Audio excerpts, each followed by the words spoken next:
So keeping in line with the last few videos I have done, I'm keeping up with all the big roster moves that we're seeing after the E-League Major. And this one, though, came off as a bit of a shocker, as it was Stanislaw leaving OpTic to join Team Liquid to be their in-game leader, and then Hiko is departing Team Liquid, and he is at least temporarily going to be playing with OpTic Gaming from all reports that I have seen. So it's kind of a trade, basically, though I'm not really sure if Hiko is meant to be a permanent member for OpTic Gaming going forward or not. But I'll talk about it as if he is, or what other options OpTic can be looking at if they don't retain Hiko. And then, of course, one of the other things that has been talked about in all of this as well is the fact that Peacemaker will be hired as a coach for OpTic going forward.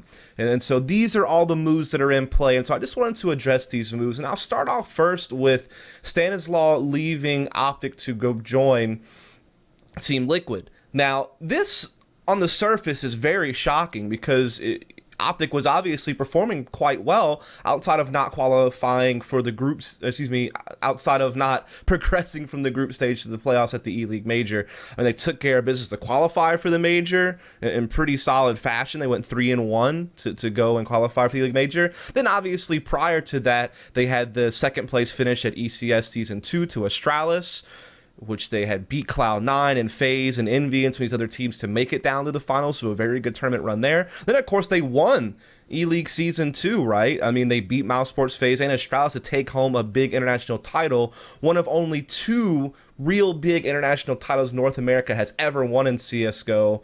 The other obviously being Cloud9 winning the EPL Season 4 finals. And then if you go back through Counter-Strike history, it had been years and years, I think something like between 7 and 10 years since a North American team had won a big international title in the Counter-Strike franchise. That information coming from Thorin, of course, who is the historian of Counter-Strike. So when you think about all of that, they were really putting together some good results. And I mean, they even had the win also at the Northern Arena Montreal event where they beat teams like Heroic and G2 to get a title there as well. So they had a lot of good things going for them ever since they had got their 5 established, because they had went through their own chaotic period, right, where Stanislaw was in and out because of Tarek coming in, and then Daps going out to bring Stanislaw back into the team to be the in-game leader. So they had their own, moment there of turmoil, but they finally got a set 5 established with Stanislaw being an in-game leader. You had Mixwell, who was going to be your opper. Of course, he had kind of went to more of a hybrid thing, and he was even at times not wanting to opt. So you saw guys like Tarek and Naf doing it. But then eventually he did start picking up the op the majority of the time, particularly on Terra's side. So you had that going for you as well. Then you had Naf, who was kind of this wild card player, played some lurk roles, could do some secondary opping, could also at times be part of an entry force depending on the tactic. Then you had a dedicated entry fragger in Rush, who was very effective. He was putting up great numbers.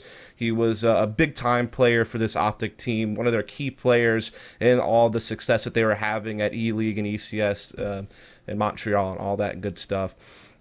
Right, and then you had Tarek, obviously, who had came onto the team as like another kind of star rifler who could also do some opping. Aggro rifler could be a guy that could follow up Rush to open up bomb sites. And of course you had Mixwell, who was kind of the hybrid guy, right? He was also going to be able to do some entry rifling. So OpTic, they had some good things going for them. I mean, they were fairly diverse tactically. Don't get me wrong, they were heavily reliant upon being explosive and aggressive and just trade fragging very efficiently into sites. And they had a lot of aggro prone riflers to be able to do that. Like their lineup allowed for them to play that type of style, because you had Rush, who was an entry, you had Tarek, who was an aggressive rifler, you had Mixwell, who, when he didn't have an op in his hands, could also be an aggressive rifler, and you had someone like even Stanislaw at times would be willing to be a selfless kind of guy and lead entries similar to like what an Existence or an MSL might do, and then obviously Stewie, who's like an entry flagger / in-game leader situation as well. So not very many of them out there, but Stanislaw could be one of those guys who would do it in certain situations. So you had a lot of flexibility there in roles, really, particularly with opping, and particularly guys like Stanislaw and Daff, who are normally peripheral players, but at times could double up into being guys to help with entry and gaining map control. So they had a lot going for them in roles and in tactics, and they had great form out of their players. Mixwell was really looking like a solid player. I mean, outside of the Brazilian oppers like Fawn and Henny, and then Coldzera as a secondary opper, of course, over on SK Gaming. Outside of those guys, when you looked at all the other oppers competing in the North American region with guys like JDM and Skadoodle having their struggles, someone like Mixwell really was one of the top operas competing in the North American region. The impact that he could have just from an eye test perspective, watching him play, the numbers he was putting up, the fact that when you compared him to all these other operas competing in the NA region, you saw how effective his rifle was, something that wasn't the case for guys like Skadoodle and JDM. He was a very valuable asset to have. It was a great scout by OpTic. Most credit goes to Daps there. He's the one who really kind of found him for this team and really went through the demos and really researched him. And obviously some of the other OpTic players probably had their look as well, but Daps really was instrumental in helping really build the foundation for OpTic tactically and bringing in someone like Mixwell. So the shout out has to go to Daps as well. I think I've pointed that out before. So, and then, like I said, Rush was really performing as an entry fragger. I mean, outside of, say, a Liege on Liquid, Rush was looking like one of the most effective entry fraggers in the North American region. At times, he was showing more consistent performances. I mean, sure, a Liege had, like, the higher skill cap and the higher overall ceiling of what he could do in the game as an aggressive rifler, but Rush was certainly putting up really good numbers in his own right and was looking like one of the best entry fraggers that comes from North America. So when you look at those two, and then the fact that Tarek at times was putting up pretty big numbers, and then, you know, Stanislaw for an in-game leader certainly got his numbers, and then, like I said, Nav could be that wildcard type player who could have big games where he drops like huge numbers like he did in the finals against Astralis at E-League, but then he could have games where maybe he wasn't fragging as well, but it was made up for by the fact that you had guys like Mixwell, like Rush, like some of these other guys who would put up numbers on a fairly consistent basis. Their map pool was starting to come around, particularly their overpass and train were very strong, but I thought they also showed some pretty decent stuff on cash, and even at times their cobblestone looked pretty good, though their real dominant records were, of course, on maps like overpass and train. They certainly had their struggles on Dust 2. They didn't really play Nuke. They didn't really play Mirage either, so there was definitely some weak points in their map pool that could have been worked on, perhaps. I don't know if they ever could have gotten past that or not, but they certainly had two very strong maps and two maps they were okay on out of the 7, and then they needed to patch up those two maps they were okay on and then try to figure something out between Dust 2, Mirage, and Nuke, of course. But yeah, just had a lot going for them, to be quite honest, and so it was definitely shocking to see this all happen. When trying to figure out why it happened, Stanislaw actually does put out a statement, which I'm going to read through a little bit, and you kind of can pick out some things that were perhaps reasons Stanislaw might have left the team. Basically, he says, OpTic had never ventured into CS before, and it was predominantly a COD entertainment organization, so they had a lot of difficulty adapting to the needs of a CS team, which is tenfold different than a COD team. That's not to say it's negative or plain wrong, because I 100% respect the way Hector runs his organization. After all, it's one of the biggest in esports in the world. However, comparing with Liquid, it's night and day. I have a lot of personal things going on in my life right now, and things are very difficult. So when contacted by Liquid, I felt truly humbled by their desire for me, and the structure of the organization really appealed to me, as Liquid has the resources and tools to allow CS team to focus solely on the game itself. And I believe that it will take to be a consistent world contender. Aside from difficulties about the organization itself, I also had some concerns with the underlying problems we've had on the entire duration of the team, such as practice regimen and attitudes. I know all teams have their issues, but it's very difficult to accept that some issues cannot be improved on no matter how hard you try. So that's basically kind of his complaints about his situation with OpTic and some of the reasons why he might have wanted to left OpTic to go to a team like Liquid. Some things I kind of pick out from here are the OpTic organization predominantly being COD entertainment org and maybe not really understanding the resource needed for CS. To some degree, I mean, I don't understand this because they obviously had a team house. They were obviously getting paid pretty well. They were, you know, given whatever they needed in that regard. They were having no issues traveling to events. It seemed like Hex was a very hands-on leader, very passionate about the team, was even there supporting them at live events, like E-League, for example, where they won. So he seemed like a very hands-on type of guy. So I don't know if there's a situation where maybe he was too hands-on. I think even Hex in his own vlog kind of mentioned that he's a type of guy who likes to be kind of like a father figure and try to teach these players to be self-sufficient and how they can be successful on their own when it comes to creating content, when it comes to marketing themselves and building up their brand, whether that be through doing like YouTube type content or streaming or just other things to make them a more valuable asset than just being a player. That's kind of what I took from it. And so I don't know if someone like Stanislaw just wasn't into the idea of doing content, wasn't into the idea of streaming, wasn't into the idea of doing some of these things that OpTic is well known for in other games with being big as YouTubers and such like that. So I don't know if there was something going on there where that just didn't appeal to him. He just wanted to focus on playing Counter-Strike and not some of these other things that could help them be better off financially or building up his brand for the long term, even outside of Counter-Strike. I don't know if there was something going on there is one point.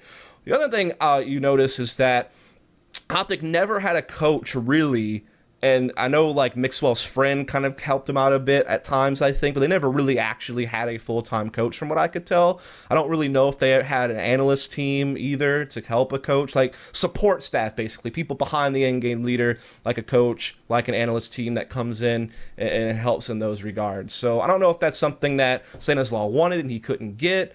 I'm not really sure, so that could be another thing. Liquid obviously has a coach in Zeus. I'm pretty sure they do have an analyst team behind Zeus. So maybe there is more support structure there. Maybe just Stanislaw getting up to work with someone like Zeus, who he has probably a lot of respect for as a tactician and as, a strategist and just being a coach, figure who can really help in situations when they have timeouts. There was really no one there for OpTic when they needed to take a timeout and try to talk things through and figure things out. And on Liquid, he certainly does have that type of support structure with, like I said, Zeus and such. So maybe that is also a part of it as well, as just when it comes to support staff being provided on Liquid, something they didn't really have on OpTic. Not sure if it was the team's choice not to go out and get support staff. Not sure if OpTic tried to get support staff. It just didn't work out. Not sure what happened, obviously, behind the scenes, but that certainly could be a part of it as well. Now, the other big thing he talks about is practice regimen and attitudes. So we've even heard about this when Mixwell first joined the team when he was doing some podcasts with OpTic, where when he first joined, they were barely practicing at all. And it took Mixwell's attitude and drive to succeed and passion to like, hey, guys, let's fucking play. Like, I've just traveled all the way over here from Spain. I want to be competitive. I want to do all the things it takes for us to be the best. Let's get our shit together. And Rush talks about this as well in that podcast that he and Mixwell did.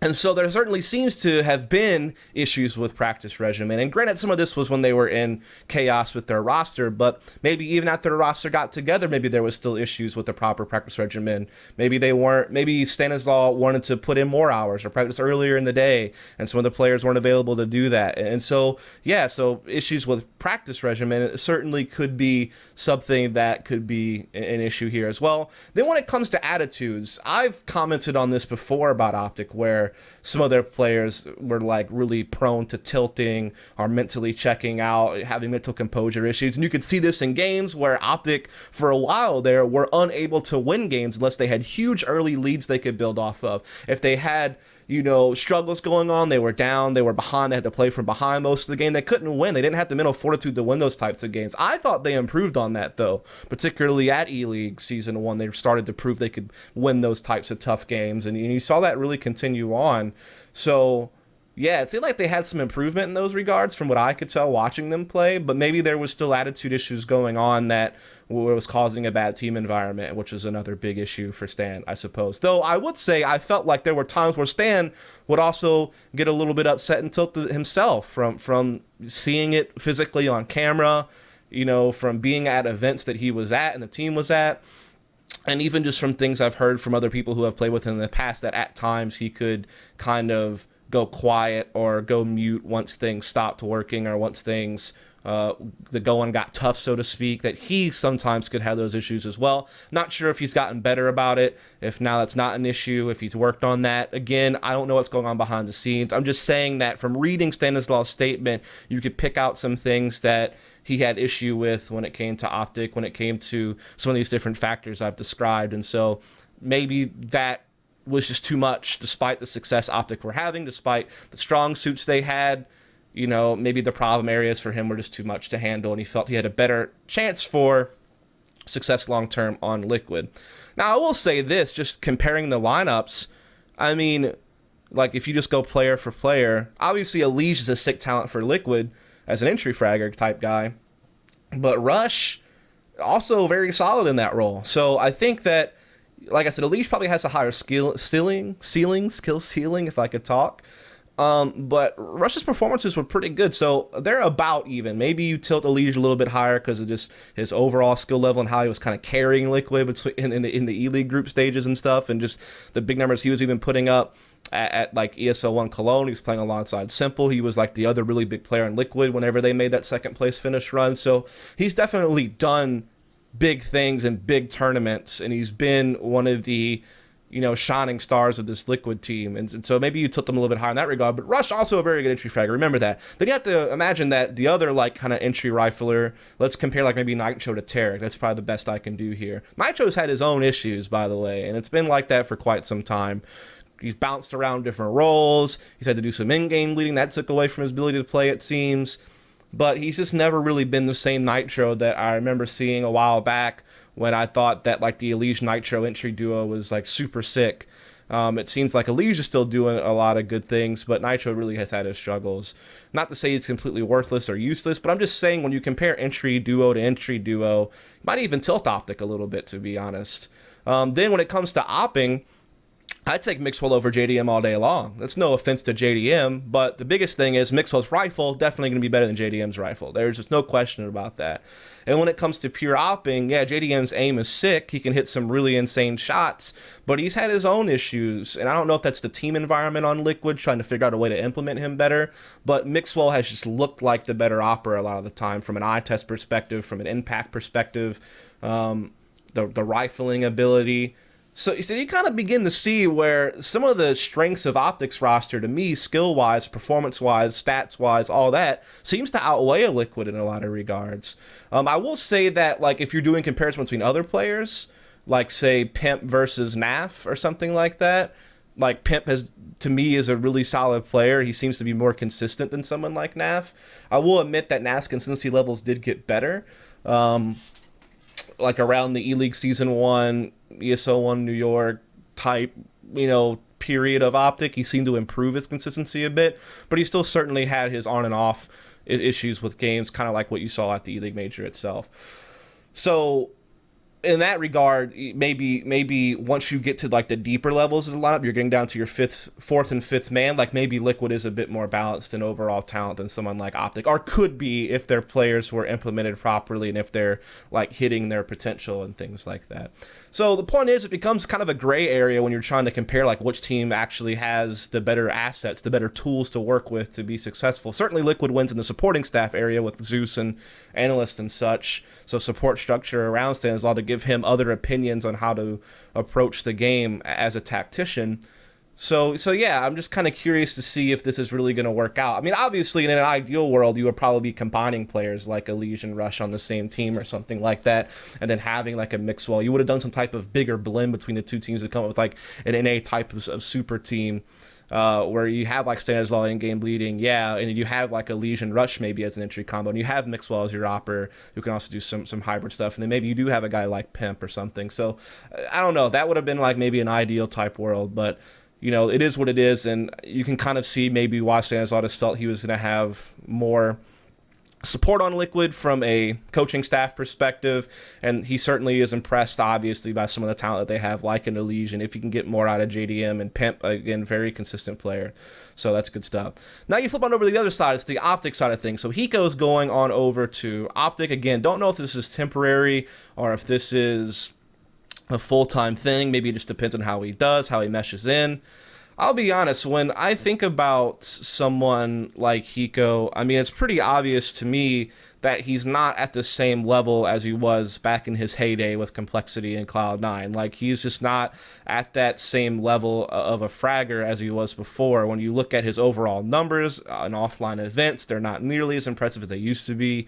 He's just not that same, like, dangerous player that he used to be. I mean, when you think about from, like, ESWC 2012, when he was with Area 51, all through his Complexity and Quantic days, and through, I would say, maybe the first, I don't know, like 5 or 6 events he played with Cloud9 offline, our first, like, 4 or 5 events he played Cloud9 offline, that stretch from, like, ESWC 2012 to, let's say, ESWC 2014, just use the same event. So that 2-year time period, this dude was one of the most consistent players in North America, if not the best player in North America in many different situations. Obviously, guys like Swag and Days and some of these other guys were always like really big name players. But Hiko was certainly one of those guys that you'd put on an NA Dream Team for those 2 years, the birth of the game through, like I said, maybe late 2014. But since then, it's just not the same guy. And it's not as if he hasn't been given the roles and spots he wants to play, because he has. And he's had a lot of other talent on the teams he's played on. I think obviously the biggest issue with Liquid was that they didn't really have a true in-game leader for a very long time, and at times Hiko was having to do it, and maybe that affected his play. But, then again, he's going to be on OpTic, where who's going to in-game lead that team? Is it going to be Hiko again? Is someone else on that team going to step up to be able to in-game lead while still being as good as they can be at their normal role?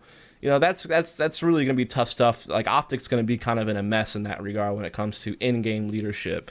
Hiko, I still feel like he has a wealth of experience, and he definitely still has those vintage clutch performances at times, and 1vx situations. He obviously can still play the lurker role quite well. I think I even saw times where he did adapt his game his bit on Liquid to be a little bit more aggressive, particularly like when you play Squeaky Door and Cash, he'd actually be a bit more assertive, so actually willing to be a bit more active in like opening up a bomb site rather than just like classic lurk of the old days. So I did certainly see some adaptability there, and there still were certainly games where he could put up pretty decent numbers. At the E-League Major, he even had a couple of pretty good games, and some of the wins that Liquid had against Flipside and Mousesports. But again, he's just not the same player that he was years ago, and I don't think he should be immune to critique in those regards. So, point is, I think that Liquid gained a lot more out of this move than OpTic did, which goes without saying because OpTic were forced into this move. And obviously, in an ideal world, OpTic would have tried to retain stanislaw, which I know they did try, by the way. It seems like they, from Hex's vlog, he really seemed emotional about it, that he really tried his best to try to reach out to Stan and try to do his best to keep him on board. So I'm not going to say they didn't go without their effort, but it just didn't work out for whatever reason. And so, yeah, when you look at this Liquid team now, I mean, bringing in in-game leader is going to be great for them. That finally establishes a true leader on that team. Maybe stanislaw can help out a JDM. Maybe he can, get more out of him. Maybe try to move Nitro into a role where they can get more out of Nitro. Obviously, Legion and Pimp are pretty on point. And stanislaw, like I said, usually gets his numbers for an in-game leader. And he'll have Zeus. They can kind of blend their styles together to give them a deep playbook. So, I mean, Liquid are looking pretty after this move. This was a great move for them. For OpTic, it's going to be difficult for them because, again, you lost your in-game leader. You don't really have one to replace him because in-game leaders are hard to come by in NA. Again, not sure if Hiko's going to have to try to do it for OpTic, even though that didn't really work out for him on Liquid, or if someone else on that team can do it. I don't even know who was capable on that team of doing it or who would even want to do it. So that's going to be a big thing. So, I mean, OpTic still has some highly skilled players. They still should be able to do well from that perspective if they just call simple and just, keep up the trade fragging and the aggressive play style and just how effective they can trade frag in the sites. If they can keep up that level of chemistry and teamwork, they can still be dangerous on T sides. They still do have some skilled players to make maybe big holes on CT sides as well. And then the final factor is, of course, Peacemaker. So Peacemaker comes on this team as a coach. This is obviously huge for OpTic, especially in a situation where they don't really have an in-game leader, or they're going to have a new in-game leader or something like that.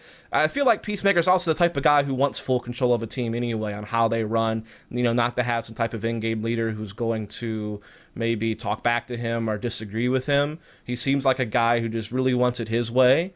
And if it doesn't go his way, then he can get really upset about it, and that can maybe even cause an issue. Peacemaker is a great tactician. I will say this, though.